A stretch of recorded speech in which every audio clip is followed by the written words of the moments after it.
Hey guys, welcome back to another episode of The Music Den. I'm your host, Armando Venditti. Hoping you guys are having a great day. And above all else, that you're indeed looking after yourselves and one another. Today, ladies and gentlemen, I want to welcome you back to another segment of Is This a Masterpiece? Now, I haven't done one of these in a while, so I thought it was about time I did one. And the album we're going to be talking about today, from me, from this band, is my favorite album. The band is Rainbow, and the album that we're going to be discussing today is Rising. Rising is Rainbow's sophomore release, released on May 17th, 1976, through Oyster and Polydor Records, respectively, recorded in February of 1976. The album was produced by Martin Birch, who would go on to work with such artists as Iron Maiden. The album has a playing time of 33 minutes and 28 seconds, so relatively short, 6 tracks in total, 4 tracks on side one, 2 tracks on side two. There was one single released from Rising, which was Starstruck, backed with Run with the Wolf, both on side one of the album Rising. The single was released on August 3rd, 1976.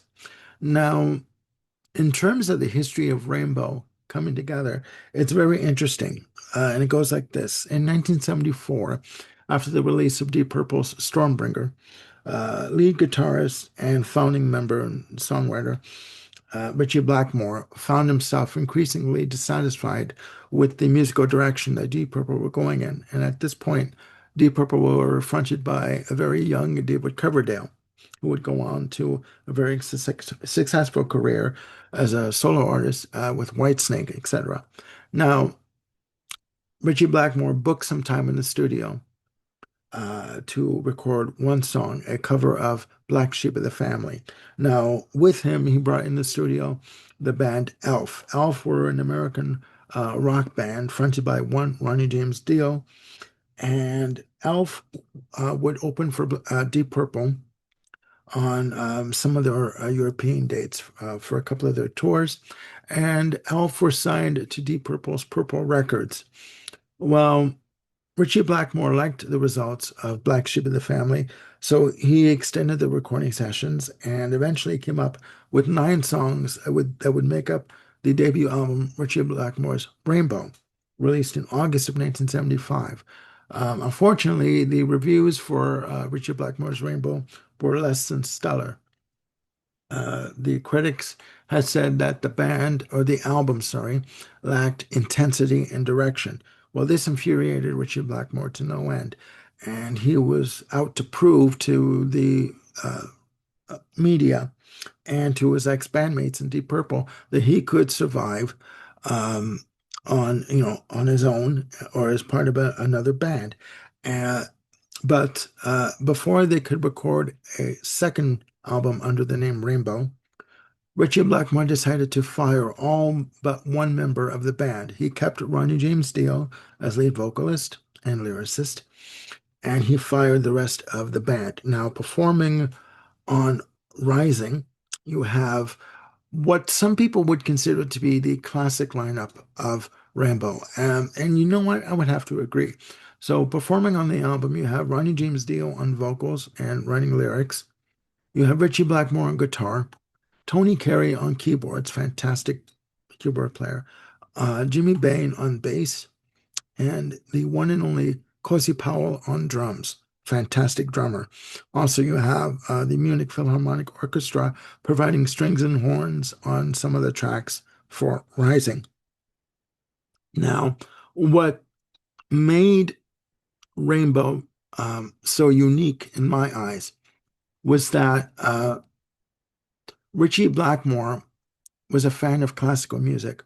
One of his favorite classical composers was Bach, and because he had stated in an interview in '75 that he liked very dramatic and direct, intense music, and he felt that a composer like Bach was a fantastic interpreter of very dramatic music, and he wanted to create very dramatic and direct, heavy rock music with a neoclassic feel to it, with use of strings and symphonic elements.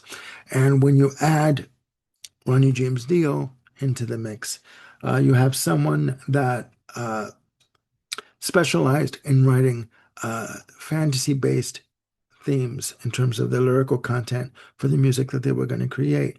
And these two worked together brilliantly, and they did work together until after the release of Long Live Rock and Roll, which came out in 1978.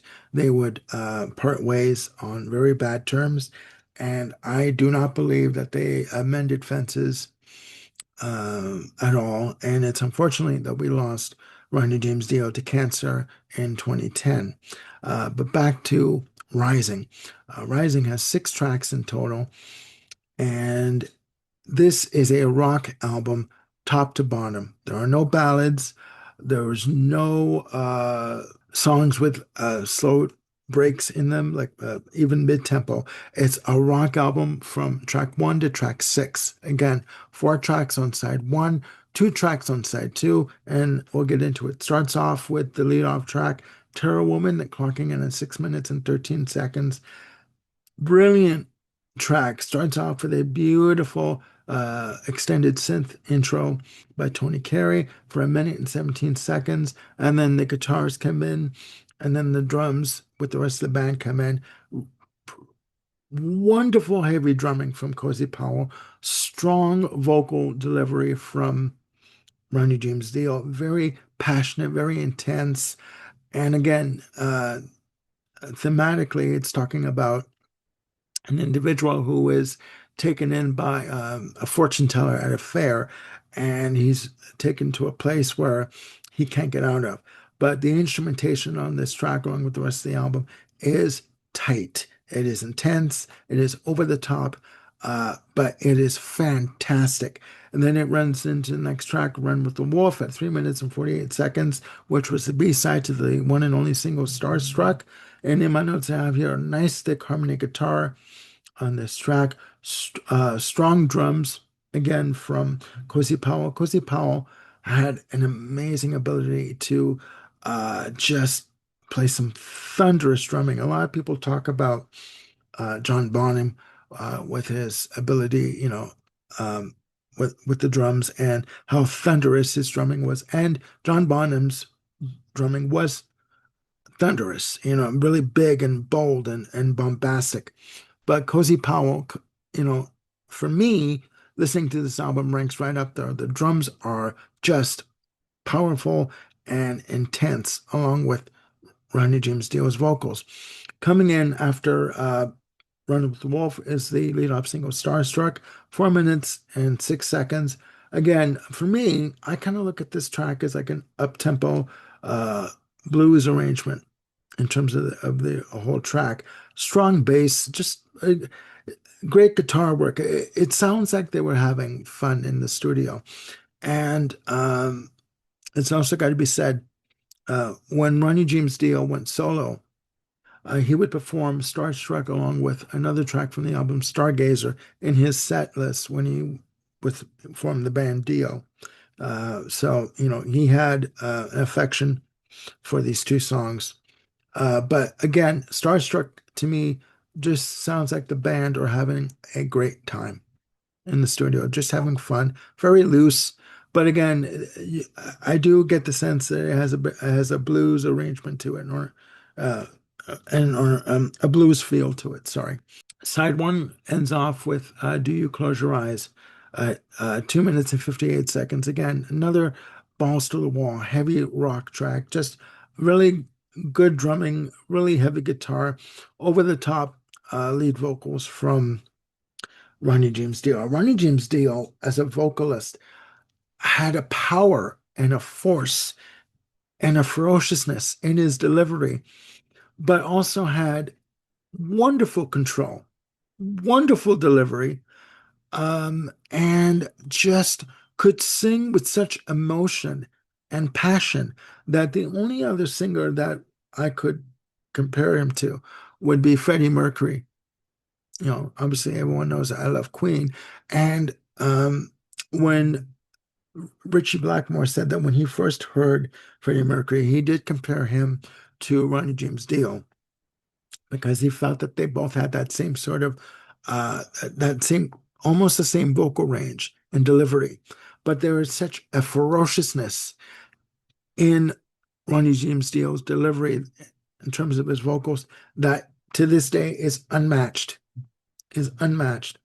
Side two is for me the centerpiece of the album.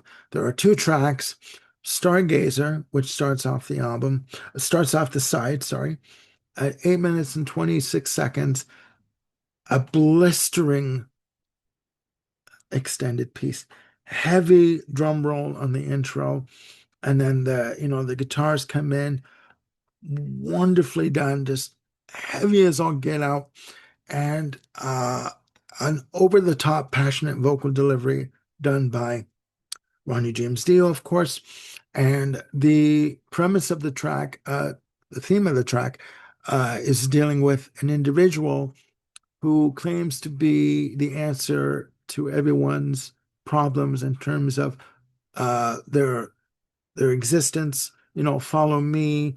I'm the next prophet. I can deliver you what you need. Um, Follow me. Do what I say, and you'll be all right. And it talks about how these individuals who believed this one person did what he said and basically broke themselves to create what he described to them as a utopia, okay, the promised land, a world of perfection. You'll want for nothing. You'll question nothing. All will be told and all will be answered to you through me. I am who you need and what you need.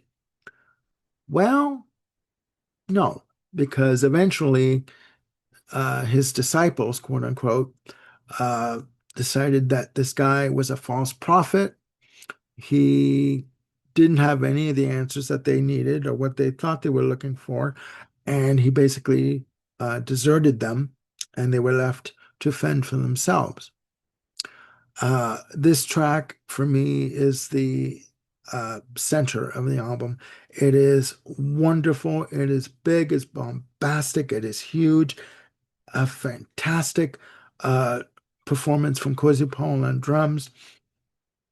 The guitar solo on this is amazing. Here you have the neoclassical guitar style that Richie Blackmore wanted to incorporate into Rainbow at its, you know, full throttle at the forefront, along with the Munich Philharmonic Orchestra adding string arrangements.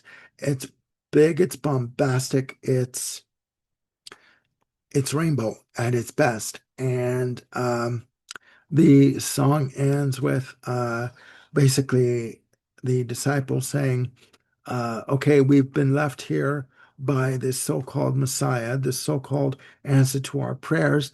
We need to get back to where we came from and start again. And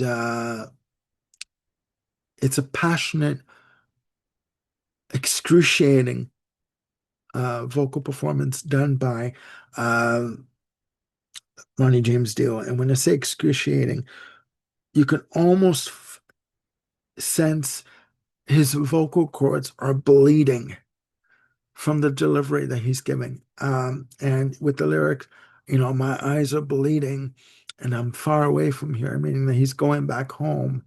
Um, you know, did, you know, and he's basically saying, as one of the disciples, did we learn anything from this, from blindly following someone that apparently could give us all the answers? Who knows? you know, but it was a lesson well learned. Okay. This track for me, Stargazer, is one of my favorites. It's a very emotional performance, very passionate, but very definite and very much in your face. But it is, again, for me, the centerpiece of the album. The album ends with A Light in the Black, 8 minutes and 12 seconds, fast tempo drums that come in, brutal, brutal. And basically, I look at A Light in the Black as the response to Stargazer. Did we get away? Can we rebuild? And my answer would be yes. It's a fast-paced rocker, heavy drumming, heavy guitar, um, brutal, brutal, and a beautiful guitar and keyboard solo done by Richie Blackmore and Tony Carey, respectively. Just wonderfully done. And again, to me, it's a sort of answer to the aftermath of what happened in the story of Stargazer. And that, yes, they got away. Thank God they got away and they can rebuild their lives and go on. It was a costly lesson to learn for these individuals, but they did. But this song, A Light in the Black, it is delivered with such ferociousness and high energy on the drums from Cozy Powell that you basically just strap yourself in from the word go at the start of the song, and you don't stop until at the end of the song, until the song's coda. And it is just amazing. It is just amazing. And that is the album. It is interesting to note that in the documentary on Richie Blackmore called The Richie Blackmore Story, he had stated that on the track Stargazer, there was no bass used during the recording, and that he eventually, at that point, had said that he wanted to go back in and re record that song, and he was going to add in the bass. I don't believe that's ever happened. But this those two songs, the 1-2 punch of Stargazer and A Light in the Black, for me are just the perfect uh, midsection and perfect cap to the album. It's unfortunate that in 1994, Ronnie James Dio had stated in an interview for German TV that he really didn't like Rising as an album. He thought that side two was just an excuse for a guitar and keyboard solo from Blackmore and Carey, which I find unfortunate because his vocal delivery on this album is just stellar. It is amazing. It is brutal. It is honest. It is passionate. It's fire itself. And I think it's fantastic. Now, the $100,000 question. Is this a masterpiece? Yeah, it is. I was going to say no, but you know what? This music for me, the ornate orchestration of the guitars, the arrangements of the guitars, the fantastic, passionate delivery of the vocals, the fire and ferocity of the vocals and the drums and the interplay of the musicians, to me, make this a masterpiece.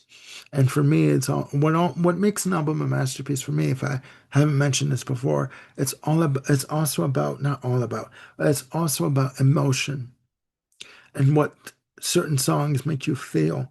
And for me, when I listen to this album, there's moments of seriousness, lighthearted moments like with Starstruck and Do You Close Your Eyes? But when you get to Stargazer, game over. This side of, again, the 1-2 attack uh, of Stargazer and The Light in the Black puts it over the top. And for me, again, it is all about emotion. And by the time I'm finished listening to side two, I'm wrung out. I can't do any more. I'm emotionally strung out. The emotion that this side, these two songs, along with Terror Woman and Run with the Wolf, bring bring to me is just it's not able to be explained in words, but it is emotion nonetheless. So yes, again, to answer the question, is this a masterpiece? Yes, it is. And again, it is my favorite album from Rainbow. And it's unfortunate that that Ronnie James Dio and Richie Blackmore could not continue, um, as Rainbow, because, who knows what they could have created into the 80s and beyond. But that's neither here nor there. Hindsight is always 2020 in most cases. But for me, this is a fantastic album. And I will say it again. Yes, this is a masterpiece. So that's it for now. Please put down in the comments your opinion of this album and any other albums that you think I should cover on Is This a Masterpiece? And please click like and subscribe, and do hit the notification bell to keep yourselves on top of any new content I've got coming up. I've got more shows coming up with Jim Bricker, Ken Cheshire, Bill Schuster, Segosh, and also at some point Don Brightop from Monkey House. So again, please look after yourselves and one another, and I'll see you soon on the Music Den. Bye for now.